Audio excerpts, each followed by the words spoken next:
जैसा कि आप जानते हैं कि बाइबल मुकद्दस के अंदर 66 किताबें और खतूत हैं जिनको तकरीबन 40 लोगों ने लिखा।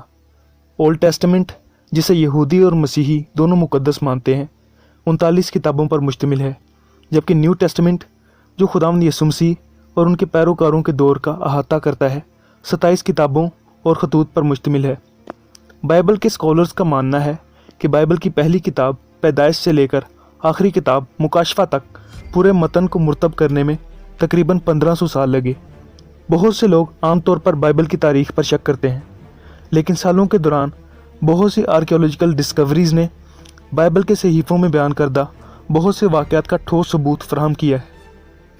बरसों से लोग ये सोचते थे कि आया बाइबल मुकद्दस एक काबिल एतमाद तारीख़ी माखज़ है या नहीं, लेकिन हाल ही में डिस्कवरीज़ ने इस बात का सबूत फराहम किया है कि किंग डेविड, नबूकदनज़र और यसाया नबी जैसी बाइबली शख्सियात हकीकत में मौजूद थीं।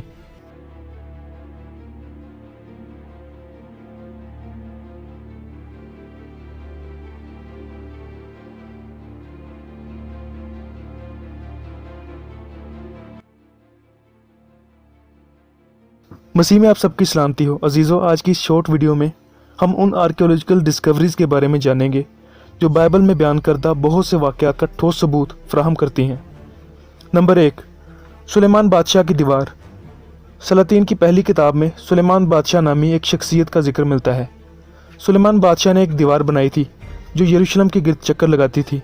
सन 2010 में मारूफ आर्कियोलॉजिस्ट एलात मेज़ार ने ऐलान किया कि इस तरह की दीवार दिगर दिफाई ढांचे के साथ दरियाफ्त हुई है।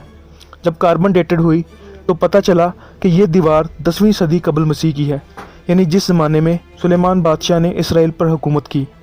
यह दीवार तकरीबन 230 फुट लंबी है और उसकी ऊंचाई तकरीबन 20 फुट है। ये उस इलाके में पाई गई जहां यरूशलेम दाऊद के शहर के दरमियान फैला हुआ है, जो अब सलमान का फ़लस्तीनी बोरो है और टेम्पल माउंट है। खुदाई करने वालों की टीम ने इस इलाके में एक गेट हाउस, एक गार्ड टावर और एक शाही इमारत समेत दिफाई ढांचे का भी पता लगाया। एलात मेज़ार का कहना है कि सिर्फ दाऊद बादशाह और उसका बेटा सुलेमान बादशाह ही उन इमारतों को तमीर कर सकते थे। गेट हाउस के आसपास मिट्टी के बर्तनों और मुजस्समों के टुकड़ों पर मुश्तमिल नमूने मिले हैं जो 10वीं सदी कबल मसीह के हैं, यानी जिस दौर में सुलेमान बादशाह ने हुकूमत की। मिट्टी के बर्तनों में से एक पर एक नविश्ता भी था जिस पर लिखा था बादशाह के लिए। नंबर 2, नूह के तूफ़ान का सबूत।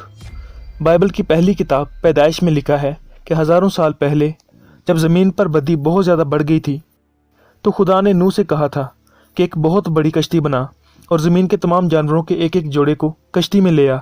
तब नूह ने वैसा ही किया जैसा खुदावंद ने कहा था।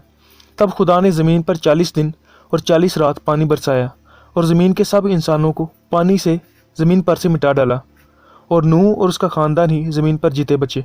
और नूह ने हर जानदार के एक एक जोड़े को भी कश्ती में लाकर बचा लिया और उन्हीं से उनकी नस्ल आगे चली। इराक के अंदर खुदाई से 2900 कबल मसीह के आसपास शदीद सैलाब के सख्त सबूत सामने आए हैं जो कि सैलाब की कदीम कहानियों की अक्कासी करते हैं, जो क़यास के मुताबिक पूरे समरिया में वाक़या हुई थी। खलीज फ़ारस और मेसोपोटामिया के इलाकों में भी आखिरी बर्फ़ानी दौर के फ़ौरन बाद सतह समुंदर में काफ़ी तब्दीलियाँ आई हैं।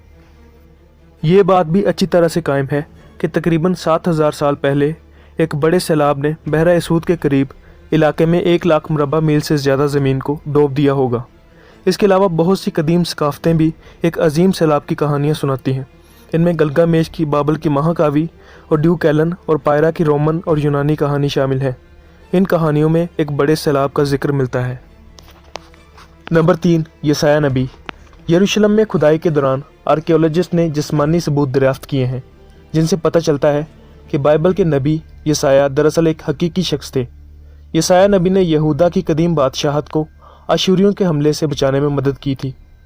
आर्कियोलॉजिस्ट की टीम को जो सबूत मिला है वो मिट्टी की एक मोहर थी जो 8वीं सदी कबल मसीह की है। इस मोहर पर इब्रानी ज़ुबान में यसाया नबी का नाम लिखा हुआ था। Number 4, Jesus Christ. खुदाम यीशु मसीह का लास्ट नेम मसीह दरअसल एक टाइटल है जिसका मतलब है मसाशुदा। खुदाम यीशु मसीह का असल नाम इब्रानी में यशुआ है जिसका मतलब यहोवा निजात है। हमारे पास खुदाम यीशु मसीह के वजूद को साबित करने के लिए यहूदी मोरख फ्लावियस जोसेफस की तहरीर मौजूद है जिसमें यीशु और उनके पैरोकारों का जिक्र मिलता है। जोसेफस ने इस बात की तस्दीक की कि यीशु नामी एक शख्स को पिलातुस ने मसलूब किया। जोसेफस ने इस बात का भी जिक्र किया कि यीशु के पैरोकार ये दावा करते थे कि यीशु तीसरे दिन जिंदा हो चुका है। इसके अलावा बहुत से लोगों का मानना है कि ट्यूरन का मशहूर कफन असल दफनाने का कपड़ा था जिसमें मसीह को दफन किया गया था, और कुछ लोगों का दावा है कि उनके पास खुदाम यीशु मसीह के सलीब के टुकड़े हैं। नंबर 5, दाऊद बादशाह। कई सालों से बहुत से लोगों ने दाऊद बादशाह के वजूद पर शक किया। ओल्ड टेस्टामेंट के मुताबिक दाऊद बादशाह उन 3 बादशाहों में से एक थे जिन्होंने 1000 कबल मसीह में मुत्तहिदा इसराइल पर हुकूमत की।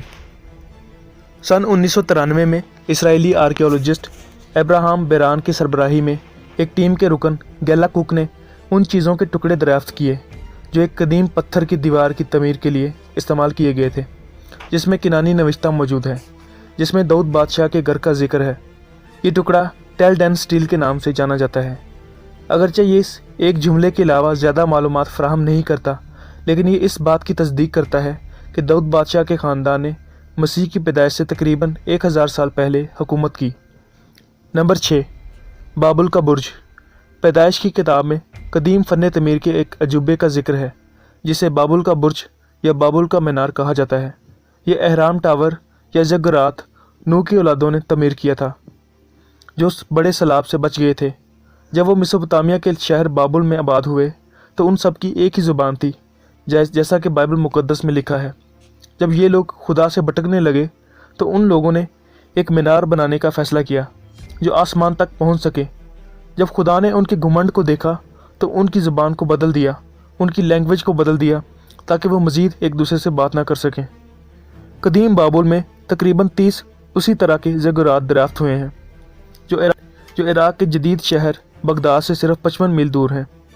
इसके अलावा आर्कियोलॉजिस्ट ने कदीम मेसोपोटामिया में खुदाई की जगहों से हज़ारों मिट्टी की गोलियाँ और दिगर कुंदाशुदा चीज़ें दरियाफ्त की हैं जिन पर नबूकदनज़र का नाम लिखा हुआ है। नबूकदनज़र का जिक्र ओल्ड टेस्टामेंट में सलातीन की दूसरी किताब में मिलता है, जो यहूदियों को ग़ुलाम बनाकर बाबुल में ले आया था और फिर 70 साल यहूदी बाबुल की ग़ुलामी में रहे। बाइबल मुक़द्दस बयान करती है दानियल की किताब में कि नबूकदनज़र को अपनी कामयाबियों पर बहुत घुमंड था।